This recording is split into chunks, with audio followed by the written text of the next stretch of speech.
Саламатсыздар ма, құрметті студенттер? Мен Арыс қаласындағы номер 17 колледждің тігін өндірісі және киімдерді үлгілеу мамандығы бойынша жоғары санатты арнайы пән оқытушы Қалмұрзаева Зылиха Абдуқызы. Бүгін сіздермен тігін өндірісінің технологиясы пәні бойынша өнім сапасын бағалау методикасы тақырыбында бейне сабақ өтемін. Бүгінгі тақырыбымыз өнім сапасын бағалау методикасы.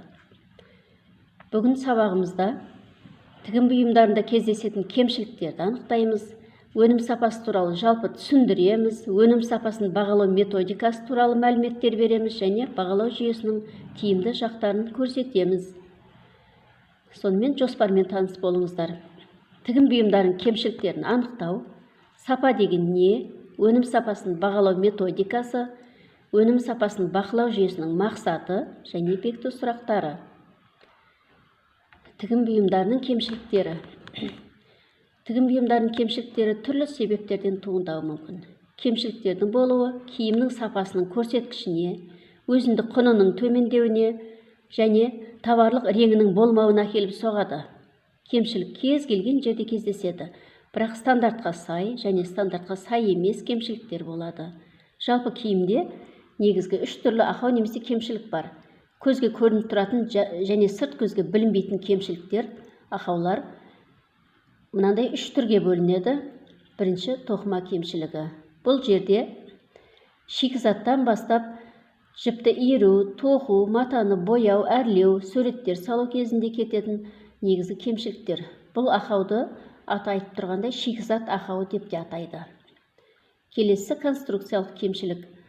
Конструкциялық кемшілік өлшемді дұрыс алмаудан, тапсырыс беруші адамның дұрыс қалыпта тұрмауынан да болады. Бұйымды қателікпен конструкциялау кезінде, соның барысында лекаланы дұрыс орналастырмау, материалдың бағытын дұрыс таңдамаудан болатын ақаулар. Технологиялық кемшілік. Бұл бұйымды тігу барысында, яғни өңдеу шартын бұзу, тігіс ені мен түрін дұрыс таңдамаудан, бірізділік ретін бұзудан және соңғы дымқылды жылумен өңдеу тәртібін сақтамай, бұйым өңдеу стандартына мұқият қарамаудан туындайды. Мына жерде көріп тұрғандай тоқыма ақаулары, яғни мата шикізатының сапасыздығы. Мақта талшығы болады, кендір талшығы болады, немесе жасанды талшықтары болады. Сол жерде шикізат сапасыз болғандықтан тоқу барысында да түрлі кемшіліктер кетеді. Тоқу процесіне туындайтын ақаулар. Көріп тұрғандай жіптердің түйіршіктеліп қалуы, тоқыма қатарының ыдырап тұруы, немесе арасында тоқылмаған қатардың болуы. Бояу процесінде туындайтын ақаулар. Бояудың тегіс жағылмауынан, жайылып кетуінен, немесе суреттердің қайталанып кетуінен туындайды. Мата суретінің айнуы, қисайып кетуі, суреттің түспей қалуы, осының бәрі тоқыма кемшілігіне жатады. Енді конструкциялық кемшіліктер бұл жерде дұрыс өлшем алмаудан, сызбаны қате тұрғызудан, дұрыс пішілмеуден, лекаланы дұрыс орналастырмаудан туындайды. Мына суретте көріп тұрғандай, конструкциялық кемшілік киімнің сыртқы келбетіне өте қатты әсер етеді. Және де киген кезде денеде дұрыс тұрмайды. Келесі технологиялық кемшілік. Технологиялық кемшілік көбінесе тігіншінің қолынан туындайды. Бұл жерде бұйымды өңдеу шартын бұзады, немесе тігісіміз сапасыз болады, дымқылды жылумен өңдеу тәртібі сақталмайды, бұйымды өңдеу стандартына мұқият қарамаудан. Өздеріңіз көріп тұрғандай, көзге көрініп тұр мына ақаулар. Енді сапа деген не деген сұрақ? Сапа дегеніміз өнімнің барлық дұрыс қасиеттерінің жиынтығы. Ол өнімнің атқаратын қызметіне сәйкес белгілі бір қажеттілікті қанағаттандыруға жарамдылығын көрсетеді. Сапа деген сөзбен сіздер таныссыздар, кез келген бұйымды немесе затты сапасына қарай таңдаймыз көбінесе. Негізі бұйымның сапасын тексеруде мемлекеттік стандарт жүйесінің параметрі есепке алынады. Өнімді кемшіліксіз әзірлеу өнім сапасын басқарудың кешенді жүйесіне жатады. Өнім сапасын бағалау бұл өнімнің сапасының белгіленген талаптарға, шарттарға сәйкестігін тексеру үшін математикалық статистика әдістерін қолданып, әр жерден бір бұйымды аламыз, соны көру арқылы тексереді. Тігін бұйымдарының сапасын бағалау үшін балдық жүйе енгізілген. Ол жерде балдық жүйеміз жоғары бағасы 40 балл. Бұл балдық жүйені 4 көрсеткіш бойынша жүргіземіз. Бірінші, модель сапасының көрсеткіші. Модельдендіру сапасы бұйымның сәннің қазіргі бағытына сәйкес болуы, заманауи талаптарға жауап беруі, көркемдік безендірілуі, негізгі мата мен астардың үйлесімділігі, сән мен стильдің байланысы. Бұл жерде бұл көрсеткіш бойынша жоғары 8 балл беріледі. Келесі, материал сапасының көрсеткіші. Мата құрылымының дұрыс таңдалуы, түстің үйлесімділігі, материалдың қасиеттерінің талапқа сәйкестігі және қолданылатын ұсақ түйек фурнитуралардың дұрыс таңдалуы. Жоғары баға 12 балл. Конструкциялау сапасының көрсеткіші бойынша пішілу сапасының дұрыстығы, киімнің денеге қонымдылығы, конструкциялау талаптарына сай болуы, мата шығынының дұрыс есептелуі, яғни лекаланы дұрыс орналастырып, матада шығынды неғұрлым аз есептеуіміз керек. Бұл ең жоғарғы баға 14 балмен есептелінеді. Технологиялық өңделу сапасының көрсеткіші бойынша стандарт талабына сай өңделуі, әзірлеу методикасының тиімділігі, дымқылдық жылулық өңдеу сапасының дұрыс болуы және бұйымның табарлық реңінің болуы. Бұл көрсеткіш бойынша жоғарғы баға 6 балл. Енді осының бәрін қосқанымызда жоғары баға 40 балл болады дейді.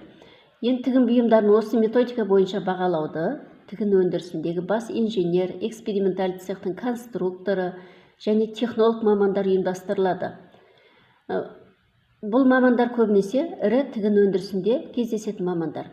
Бағалар толық қойылып біткен соң бұйымның қаншалықты сапалы екендігі анықталады. Егер өнім сапасының көрсеткіші 20 балдан төмен болса, ол бұйым өндірістен алынып тасталады. Енді мынаған назар аударыңыздар. Яғни бұйымның сапасы балына қарай есептеледі екен. 20-28 балл болса, ол бұйым төменгі сапа болып есептелініп, бағасы да төмен болады екен. 28-35 балл болса, орташа сапа, яғни жоғары бағалы болады. 35-40 балл бұл жоғары сапалы бұйымдар болып есептелінеді. Әрине бағасы да жоғары болады. Енді біз көбінесе жеке тапсырыспен жұмыс жасағандықтан тігін бұйымдарының сапасын тігін шеберханасында немесе ательеде қалай тексеру керек? Ательеде, тігін шеберханасында өнім сапасын тексерудің мынандай бағыттары бар. Бұйымның сыртқы көрінісін бақылаймыз. Ішкі тігістерін тексереміз, яғни тігістің көлемі шарттарға сәйкес па, сәйкес емес па, соны тексереміз. Иық, бүйір, өңір қиықтарын бір-біріне қойып отырып салыстырып көреміз. Жеңдерін беттестіру арқылы салыстырамыз. Қосымша бөлшектерін орналасуын бақылаймыз. Қондыру дәрежесін қадағалаймыз. Соңында әрленуіне назар саламыз. Дымқылды жылумен өңдеу барысын тексереміз. Енді осындай кішігірім тігін өндірісінде, тігін шеберханасында немесе ательеде өнім сапасын тексерумен, егер бар болса техникалық бақылау бөлімі айналысады, ол болмаған жағдайда қарапайым пішуші, тігінші, мекеме басшысы айналысады. Қорытынды бөлім. Өнім сапасын бақылау жүйесінің мақсаты мен міндеті өнімді кемшіліксіз дайындау, өнім сапасын арттыру, өнімнің өзіндік құнын көтеру, тігінші мамандарының, яғни біздің сапалы өнім шығару белсенділігімізді арттыру. Сонымен, сендер, құрметті студенттер, мына бекіту сұрақтарына жауап бересіңдер. Киім кемшіліктерінің түрлерін атаңдар, тоқыма кемшілігін сипаттаңдар, конструкциялық кемшілікті сипаттаңдар, технологиялық кемшілік неден туындайды, сапа дегеніміз не, өнім сапасын қалай бағалайды, өнім сапасын бағалау методикасының мақсаты не.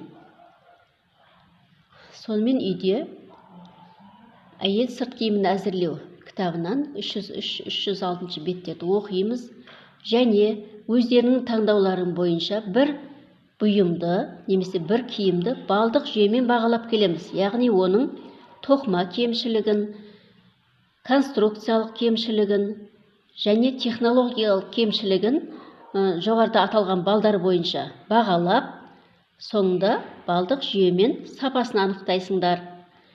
Бүгінгі сабаққа назар салып тыңдағандарыңыз үшін рахмет. Сау болыңыздар.